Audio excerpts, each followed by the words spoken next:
Hey, so in this discussion thread, I still want to have everybody kind of be exploring, what is Gothic literature, what's it trying to do, and that's going to be critical to help you with your analysis. So I think you can really integrate some of this when you're writing about the text we're reading. You say, oh yeah, this is how this is Gothic, or something along those lines.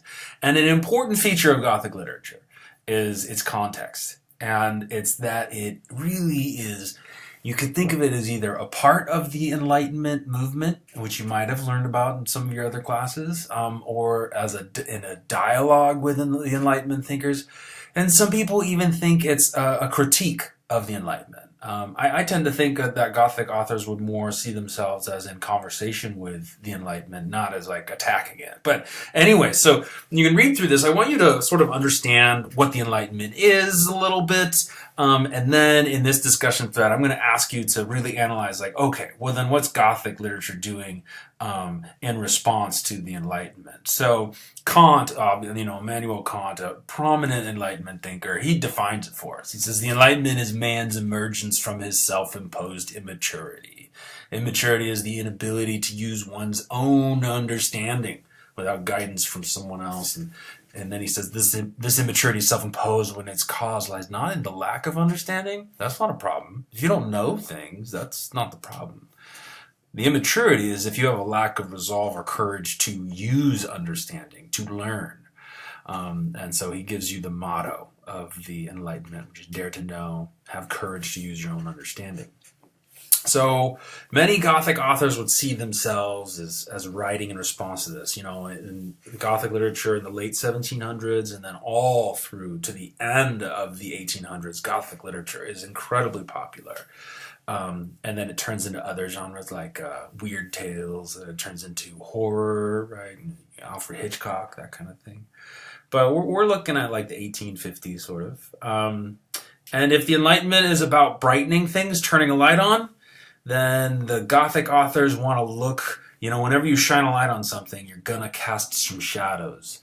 And so the Gothic authors are like, sure, this Enlightenment's great, but let's go peek on the other side and check out some of these shadows. What's going on in the darker side of human experience, right? So if, let's say, the Enlightenment is about perfecting human reason and rationality and the human mind, then the Gothic authors want to ask, okay, well, what does that mean for madness? What does that mean for when you're dreaming? What about our irrational impulses that we all feel, that we know drive us to irrational behaviors? So your task in this thread is to look at these. These are the common leading doctrines of the Enlightenment, right? You'd find this list if you were in a history class talking about the Enlightenment. And I want you to make 2 to 3 brief comments in this thread. They can be brief. They don't have to be super long. Try to make sure at least one or all of your comments are responses to peers. I want this to be a conversation, a dialogue. And here's your question to be thinking about. How do you think Gothic literature, even if you haven't read much yet, but how do you think Gothic literature examines the inverse of some of these leading doctrines of the Enlightenment?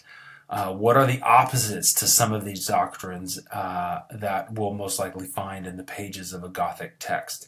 So, natural goodness of human beings. People are naturally good. The perfectibility of the human race, or even the human mind. There's this emphasis on reason, and that beliefs should be accepted on the basis of reason. And the Enlightenment thinkers also thought that would eventually lead people to deism, and then finally to atheism. Like John Locke, equality before the law and the right to individual liberty. So these are some prominent Enlightenment ideals, these ideas of tolerance. Gothic literature is trying to say, okay, you value tolerance, but there's a lot of intolerance actually that happens during the Enlightenment. And then, of course, science and progress. Okay, so how do you think Gothic literature is exploring the inverse of some of these things? And post that in this discussion thread.